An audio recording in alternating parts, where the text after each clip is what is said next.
Pierre. Pierre allemand, comme l'allemand. Voilà, comme surnommé par les amis Pierrot. Voilà. Ça. Vous avez 80 ans aujourd'hui. Hein. Voilà. Vous faites jeune, hein. Merci. Ah oui, oui. Alors vous avez demandé à venir pour parler dans notre émission YouTube, parce qu'il vous est arrivé il y a de cela 57 ans à vous et à votre femme un drame. On remonte en 1966. Vous êtes marié avec Jacqueline, qui a 19 ans à l'époque. Et cette malheureuse va être défigurée par un cadeau de mariage, l'explosion d'un autocuiseur de fabrique marque Calu. Le fabricant, et on montrera, si vous le permettez, la photo de votre épouse, je crois que vous l'avez là. Le fabricant a été condamné à vous verser, à vous et à votre épouse, 450 000 francs de dommages et intérêts de l'époque. Mais aujourd'hui, après de nombreuses années de combats judiciaires, vous avez en tout et pour tout récolté 5 000 francs de l'époque.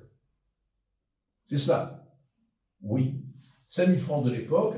Alors, la société qui avait fabriqué l'autocuiseur avait mis la clé sous la porte, elle était en faillite, comme on dit, voilà. Et vous n'avez rien obtenu. Vous êtes allé sur le plan judiciaire jusque devant la Cour européenne des droits de l'homme, qui, je le rappelle, est compétente pour donner son avis juridique, une fois que toutes les voies de recours ont été épuisées sur le plan national. C'est ce que vous avez fait. Bon.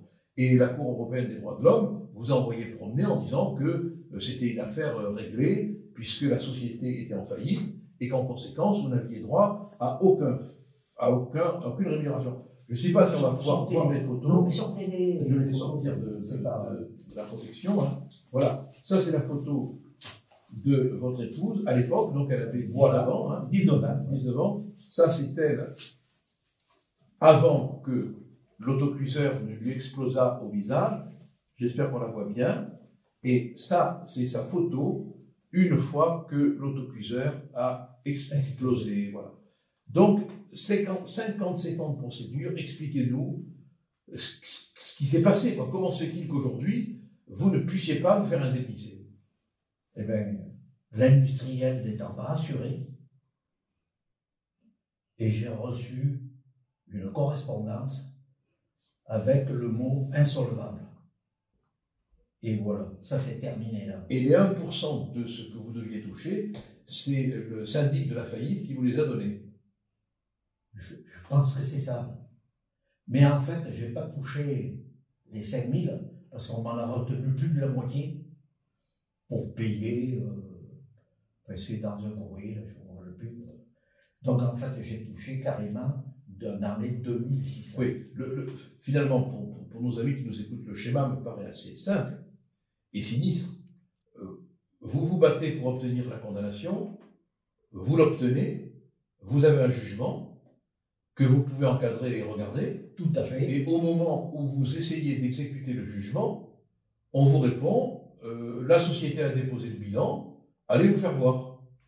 Alors vous êtes allé vous faire voir devant le syndic qui vous a donné ce qu'il voulait bien vous donner.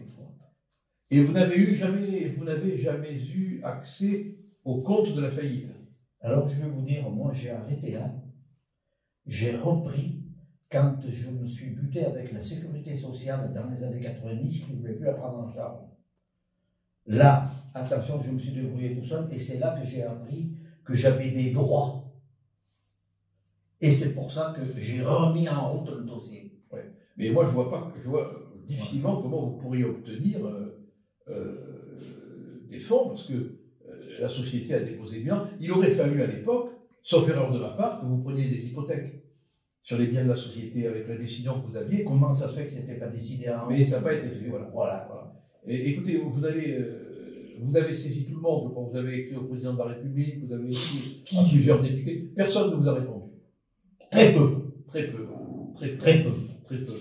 Écoutez, on va essayer de vous aider comme on peut, ça va être difficile, mais votre épouse est décédée ou elle est toujours là? Oui, elle est décédée. En quelle année? Ben, il y a 5 ans maintenant. À peine 5 ans, il y aura 5 ans. Attendez, elle est décédée le jour de mon anniversaire. Ouais, oui. Le 8 février. Ça, vous ne connaîtrez jamais ni le Le 8 jour. février. Hein. Et il y aura 5 ans le 8 février Et elle avait pu être réparée sur le plan esthétique. Non. Ça avait été fait. Elle n'a pas supporté, il a tout fait démolir. Oh là là. Et elle a tellement souffert, elle n'a plus voulu y retourner. Et comment on a pu... Elle tenait un commerce. Hein. Oui. Si vous permettez, comment a-t-on pu expliquer l'explosion de la cocotte minute? Il y a eu des experts. Hein. Oui. C'était une cocotte minute ou un autocuiseur? Pareil. C'est pareil, oui, oui. Voilà. Ouais. Il y en a qui appellent ça un autocuiseur, il y en a qui appellent ça une cocotte minute. C'est tout pas. Alors il faut savoir aussi que, bon, les cocottes minutes, c'est que ça monte à très haute température et ça tue certaines vitamines, que beaucoup ne savent pas. Ouais. Beaucoup ne savent pas. Ouais. Et là, en l'occurrence, ben, elle, sa maman était décédée subitement très jeune, à 47 ans, et elle tenait un commerce qui existe toujours, de restauration et débit de boissons. Elle voulait le reprendre, mais ça a été terminé. Voilà. Mais donc, elle n'a pas pu se faire réparer sur le plan de la chirurgie esthétique. Ça avait été fait, il a tout fallu démolir, elle n'a plus voulu y retourner. C'est quand même... Et quelque chose d'important, j'ai toujours resté avec elle. Vous l'aimez. Oui. Vous l'aimiez, au présent, au passé, toujours. Et le couple marchait que de temps en temps, mais allez, ça arrivait. Ouais, Ça, il est exemplaire. C'est bien, Oui. c'est bien, c'est bien. C'est bien. Mais ça pose quand même une question, vous voyez, c'est que à partir du moment où une société dépose le bilan, les créanciers l'ont dans l'os, quoi. Et il faudrait peut-être qu'il y ait une législation de secours. Et il faudrait aussi qu'il y ait quand même un renforcement des droits des créanciers auprès des administrateurs judiciaires et des syndicats. Est-ce que je peux faire part de quelque chose? Oui, bien sûr. Une année, puisque je suis beaucoup courrier, moi. Alors mes courriers, je fais des manuscrits, je fais mettre en page dans un secrétariat. Ouais. Et les secrétaires m'ont dit, mais vous êtes le seul à faire ça. Alors une année, j'ai écrit chez le préfet de l'Ardèche, puisque je dépends de l'Ardèche, et j'ai écrit des menaces chez le préfet au sujet de ce dossier. J'ai eu la visite de la préfecture à mon domicile un samedi matin.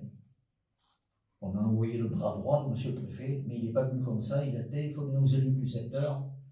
Est-ce qu'on peut aller le voir comme ça ou il faut envoyer les forces de l'ordre? Alors celui qui a eu au bout de téléphone, qui me connaissait quand même assez bien, il a dit il n'y a pas de problème, vous pouvez y aller comme ça.